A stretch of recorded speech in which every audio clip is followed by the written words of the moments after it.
Hi guys, we're back with another episode of Talking Dreams. I'm Amaya here with my co-host Alex and our musical guest. Hello. How are you? I'm good. How are y'all? I'm good. You got a name in the building, y'all. Let's turn up another Bronx representative in the building. Shout out, you feel me? You already know how I'm gonna get. So as you can probably hear, I do not sound great or feel great, so my commentary today will be minimal. But I will still be here putting my 2 cents and asking a couple questions. But just a heads up going forward. Of course, feel me? I want to give a quick shout out to Amaya, because even with this situation, she's persevering. Utmost respect. Like, you don't understand. Like, that. Working on a sick day, bro. Come on now. Y'all not working on your sick days, bro. Yes. Do better, bro. And this is why my team is on top. And yeah, bro. Period. Shout out to Dreamers, bro. You feel me? Okay, so back to, feel me, shouting out being from the Bronx. I want to start up the conversation with, just how was like your early life growing up in New York and any influences they played on you? It was pretty chill. Nothing crazy. I lived in a good area. Shit happens, but it wasn't like super dangerous. I went to school around White Plains Road. Everybody know White Plains Road. Okay. Yeah, I went to a Catholic school, so very religious household and all that. But yeah, very calm, very calm. For sure. Did you have any experience in like church or singing in a choir? My dad is a pastor, so yeah, I've been singing in the choir since I was like 3. Really? Yeah. How would you describe like kind of the transformation you've seen in your music or like in your singing abilities throughout and while being in a choir? I think my mom was like my vocal coach for a while. I'm not gonna lie, because she was the choir director at a certain point, and at a certain point I took over as the choir director. So yeah, I feel like in my music it plays a big role with like delivery and stuff like that. I get a lot of gospel influence in my records, because yeah. Word. Yeah. And then kind of to go a little more into like influences with your music. I know you've mentioned before with me that you like people like Beyonce, Tiana Taylor have played an influence in like your music. So how would you describe their play? Beyonce was probably one of the first artists I really like saw and was like, that's what I want to do. I have 2 older sisters, and my oldest sister used to be on MTV all the time, and I think it was Crazy in Love. And after I saw her perform that, I was like, yeah, that is what I want to do. And Tiana Taylor, that came along maybe in like middle school, and I saw that she was directing and like really like taking a lot of her career into her own hands. So I was very inspired by that, and that's why I like started directing my own videos and stuff like that.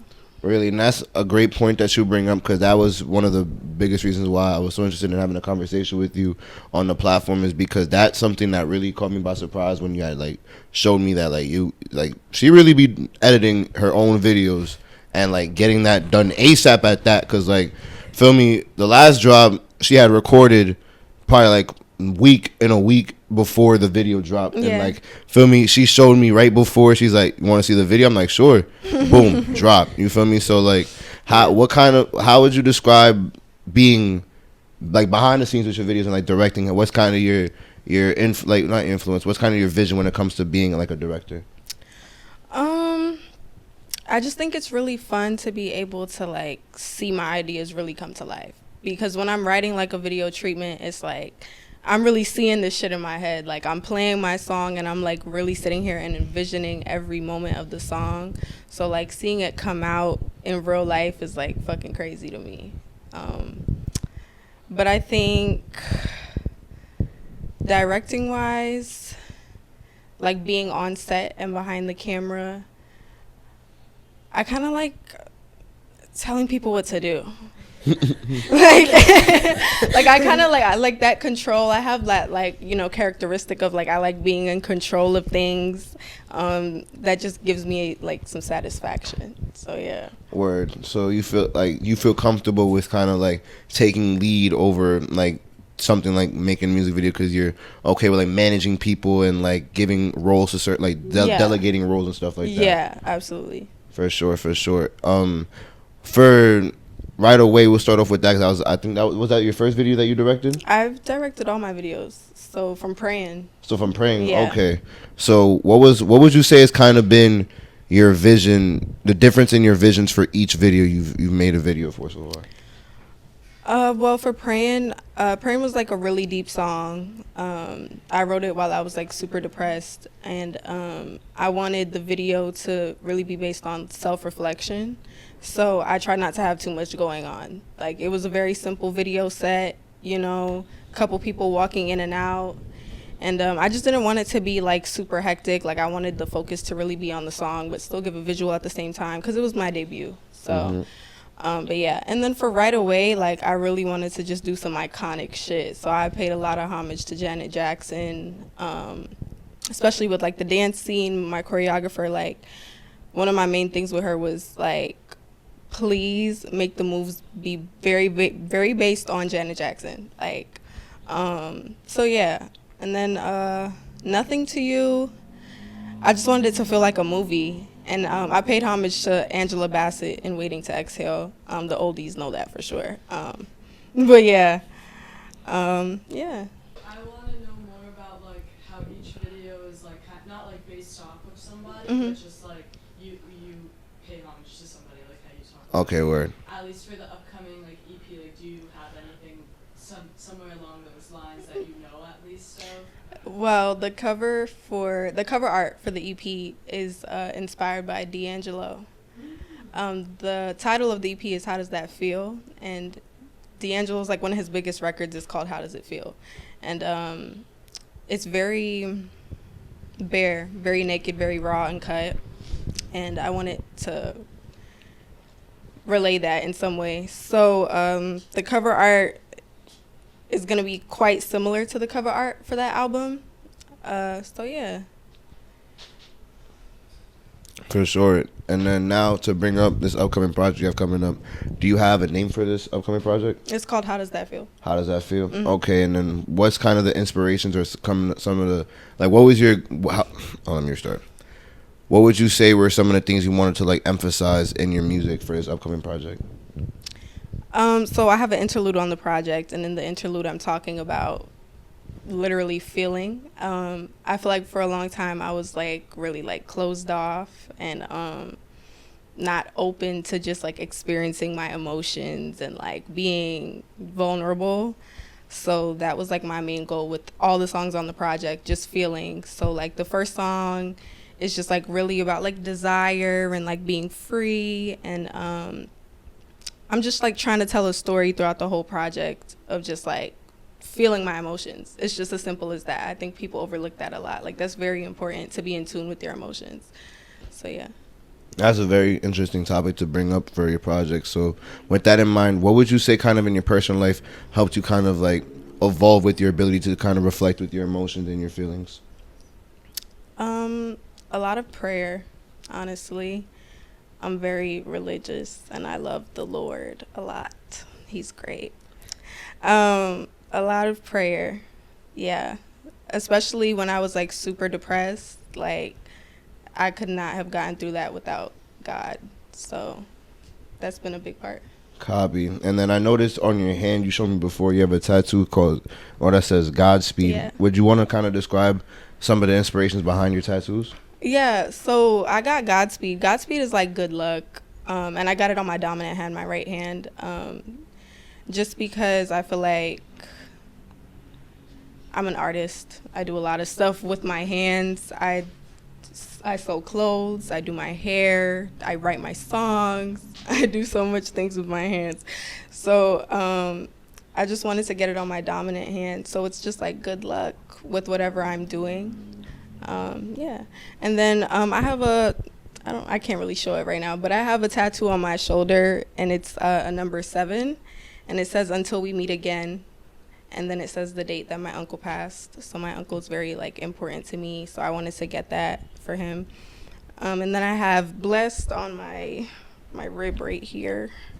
This was my first tattoo, actually. It's supposed to say "highly favored" over here, but we haven't gotten to that yet.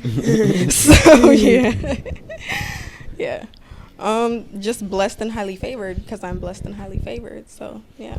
Copy. First Something off, simple. I want to give condolences for losing your uncle, of course. Thank you. Very great and beautiful meanings behind your tattoos.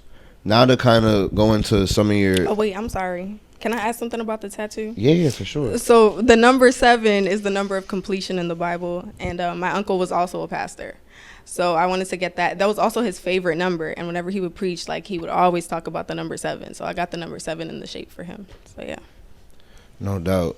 Okay, and I want to kind of go back to when you were describing in your music video, directing kind of the inspiration for the choreography. Mm-hmm. I know you also have a very big interest in dance. Kind of, how would you describe your passion for dance and how it came up? I started dancing when I was 6. I started dancing when I was 6, and then I stopped when I was about like 13. I still dance here and there now, but like, you know, like professionally, like going to classes and, you know, competitions and all that stuff. I started doing that when I was 6 at Mind Builders in the Bronx. And I was doing ballet, tap, African, modern, jazz, hip hop, all of that every single Saturday. And I had one teacher, her name was Miss Chantel, and she was like a sergeant. Like, if you came late to class, like, she would have the whole class yell at you, you're late. Like, she was not playing, she was not playing no games at all. But Miss Chantel, like, at the time, I didn't like her because I was like, you're dragging it. But Miss Chantel, like, instilled in me, like, blindly, because I guess she didn't know she was doing this for me because she thought I didn't like her, which I didn't at the time. But, you know, blindly, like, it was just, like, this professionalism that she instilled in me. At the time, and then I had a teacher named Mr. J in my last year, and I'm still in contact with him. Mr. J was like my favorite teacher ever. He was my ballet teacher. I was in the highest level of ballet when I was 13. I was in classes with like 18, 19, 20-year-olds. Fire. And I was taking extra like point classes on the side too. You know, point shoes that ballet dancers dancing. Yeah, I was taking extra point classes at the time too. But at the time, I really wanted to stop dance because I felt like I couldn't be a kid at the time because I was just so busy. I was taking voice lessons throughout the week, piano lessons, going to dance, going to church, choreographing praise dances, doing all this stuff, and I just like didn't have time to like just be a kid and like be with my friends and stuff like that. So I really just wanted to stop dance at that time and focus on like just being regular, you know. But yeah, Mr. J, his creativity, like unmatched. Like I'm like speechless thinking about it, like unmatched. And I hope he sees this for real. Like I'm gonna send this to him. Like shout out Mr. J. inspired Fact, shout out me. to you. Mr. J inspired me so much. We danced to Don't Touch My Hair by Solange, and I was just like, the way he like relays the message through movement, like I never felt like that with any of my other classes. It was just something fun for me to do, but the way I felt when I was doing that dance. And then he was also the teacher that got me into Stevie Wonder. He choreographed Summer Soft by Stevie Wonder. And something about that song like really resonated with me, and I would sing that song every single day in my mom's car when she would pick me up. It's making me emotional. It's all good. No, but yeah, he really inspired me to a different level. I think he's also one of the reasons why I take music so seriously. But yeah. For sure. How does it feel to kind of have some like a positive role model like him in your life that you can go to and kind of, because it seemed like dancing essentially became an outlet for your, like maybe some stress you had as not being able to being a regular kid because you're so busy with doing a lot of different things, and kind of like him being a role model for you allows you to kind of conform, you feel me, your issues in real life going on into like your creativity. How do you feel like that played in?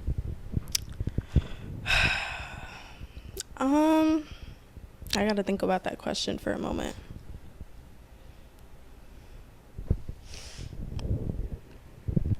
Well, at dance, a lot of the girls didn't like me don't know why. I was very quiet, very to myself. That's probably why. Like, they were very, like, social and stuff, but I was, like, a very, very shy child. Like, when I first started dance, like, I would go in the class and just cry. Like, I want my mom. Like, I don't want to be here. Like, what are we doing?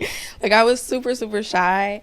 And, I don't know. Mr. J he just made me feel, like, really seen. He just made me feel really, really seen. And he would commend me and, like, actually acknowledge, like, the work that I was putting in. And, like, if I missed the class, like, he would text my phone, like, Ashante, where are you? Where are you? You know what I'm saying? Like, he would give me solos. Like, he would actually see me. And it was really cool because I was, like, the youngest in the class. It's like you have these 18, 19, 20-year-olds that could probably do the solo, you know, better than me. But, like, you're seeing me and you, like, acknowledge that I have the ability to do that, you know? So that was just like a really good escape for me. Facts. And then it also sounds like it was important that he took notice and highlighted you early on, because that kind of gave you some encouragement to proceed and go on with being a creative, because someone recognized you from young that you're good at this and you need to be acknowledged for it. Yeah. And even through, like, all those dance years of my life, none of my dance teachers knew I sung. I never mentioned it. I was just, like, super introverted. And I took voice lessons at the same place that I took dance lessons, and none of them knew I sung. Damn. Yeah. So do you think maybe that would be something you would maybe want to tell your younger self now, looking back at it, maybe kind of, like, I don't know how to describe it, like, kind of be a little more on your show with, because, well, also I understand that, you feel me? I'm not gonna lie, fuck that. Take all that out. That was... No, but that makes sense. No, I get what you're saying. Yeah. Like, when you look back, okay, like, I do this in therapy sometimes when they're like, look back at your younger self, like, what would you say to your younger self? Or, like, is there anything that you would, like, change? Or are you like, nah, I'm good at, like, how it is? Like, that's, like, shaped you for now. I would tell her to keep dancing. Mm-hmm. I would tell her, like, not to stop. Like, consistently? Yeah, I would tell her not you. to stop, for sure. I kind of regret stopping. Because it's like I still have the knowledge and, like, I remember all the terminology and all the, you know, technical stuff. But as an ability to do it, like, I definitely need to, like, brush up. And I wish I didn't have to. So I would tell her to stop, not to stop. And then would I tell her to be a little less shy? Yeah, I would tell her to be a little less shy. Because it was, like, the way I would really, like, sit there and cry. And then when I would, like, get out of my shell and they would be like, just do it. And I would really do that shit. Like, I just needed to, like, get out of my shell for sure. So I would definitely encourage little me to be more confident. Yeah. No cap. Other than dancing and music, do you have any other, like, passions for other types of arts, like drawing or something? I know how to draw.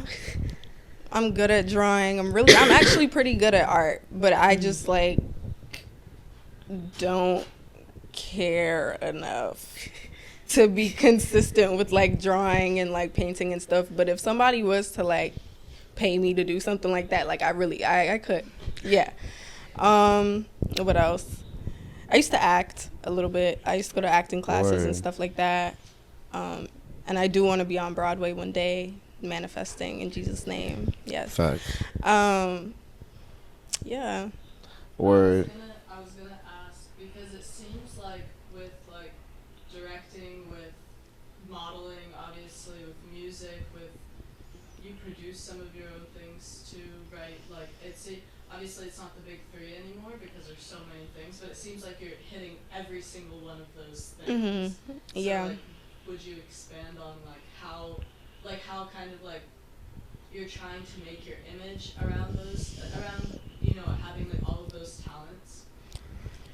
At a time, I just wanted to be a triple threat. But as I got older, like, it definitely expanded into more. And now I'm very adamant on letting people know that it's just more than three, you know? Like, I'm more than just a singer, a dancer, and a model. Like, I'm a director, you know, I'm an executive producer. Like, all that stuff, like, I want people to know that I can, you know, venture off into different things. So, yeah, for sure.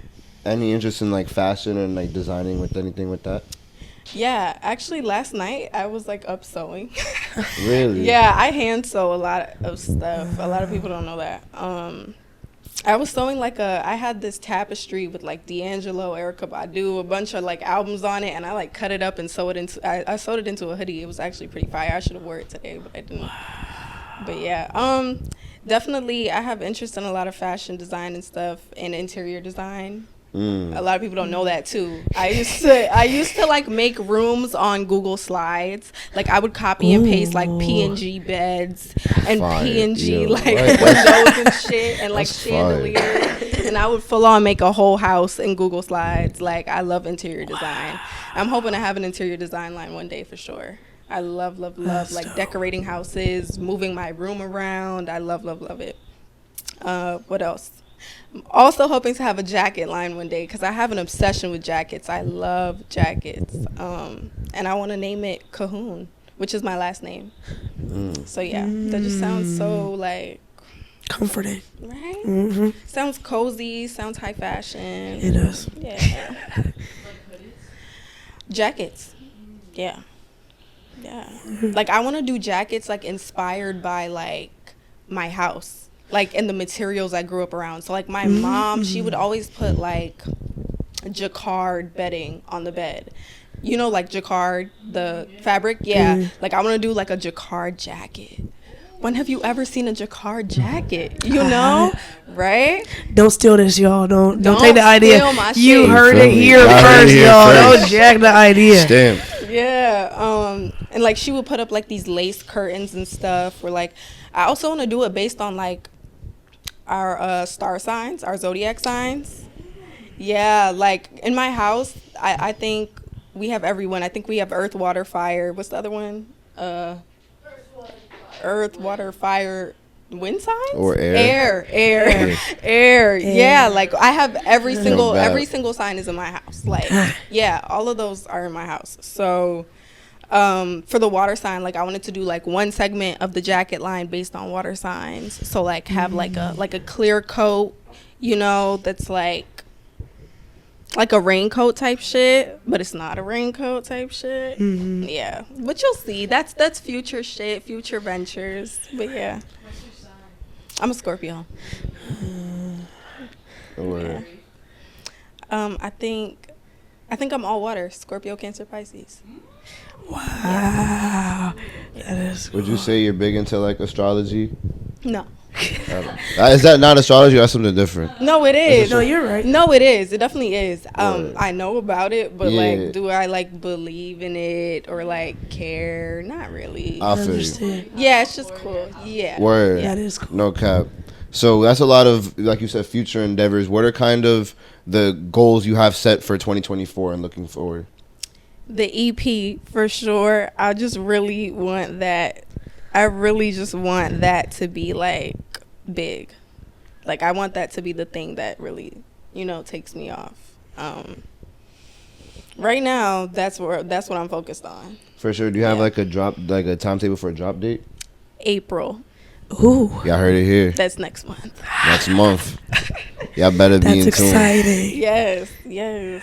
And I want to direct for more people, you know, stuff like that. What else? I want to get signed to a modeling agency real bad, but I'm short. It's okay. But It don't I'm matter no short. more. It Yeah, don't like I matter. really want to be a runway model, but they always want me to do print. And I'm just like tired of photo shoots. It gets boring to me. I want to walk. Something about being on a runway still has to do with like performance art. So I think that's why I like runway better. But yeah. Speaking of runway, we know at the end of last year you were in the Love Kelly show. Shout out Kelly. Shout out How was Kelly. that experience and what was that like? Kelly hit me up maybe like a week before the show. Wow. He was kinda like, crazy. "Hey, do you want to walk in my show?" Absolutely. Actually, anything Kelly asked me to do, Word. Shout out my boy. like, yeah, No cap. of course. Yeah, I was super excited though because I had been trying to like book a New York Fashion Week for so long. I like started doing modeling development when I was like 15. and it just like was not working out for me. Like I would get so frustrated because the modeling agencies, it's like you don't know what they want from you, especially when you're black. Especially when you're black. It's they wouldn't want me. I'm like, okay, do y'all want the black girl with the weave? Like, do y'all want a Tyra Banks? Like, because I could give y'all that too. So I would go just like that, and they wouldn't want me. I'm like, I don't know what it is. It's exhausting. It's so exhausting, and it makes you feel really insecure. I felt really insecure for a long time about that. I gotta remember to hold the mic. I'm sorry.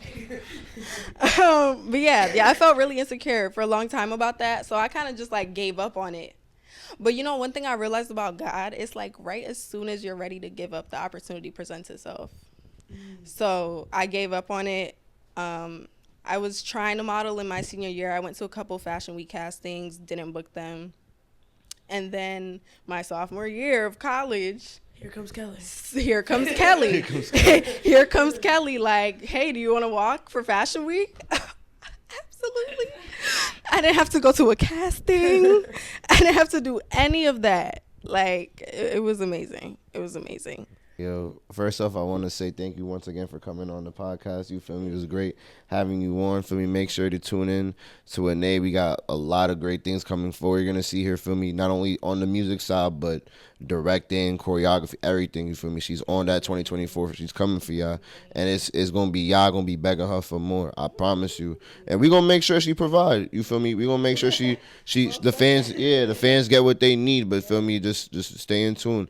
Get on it early before, feel me, the rest is on, the world know, and then you feel me, you already know. But so you already know what it is, man. But feel me, appreciate y'all for tuning into another episode of Talking Dreams. Make sure you like, comment, subscribe, and we're gonna catch you on the next podcast. But Newew, once again, thank you for popping out. You feel me? We gonna catch y'all.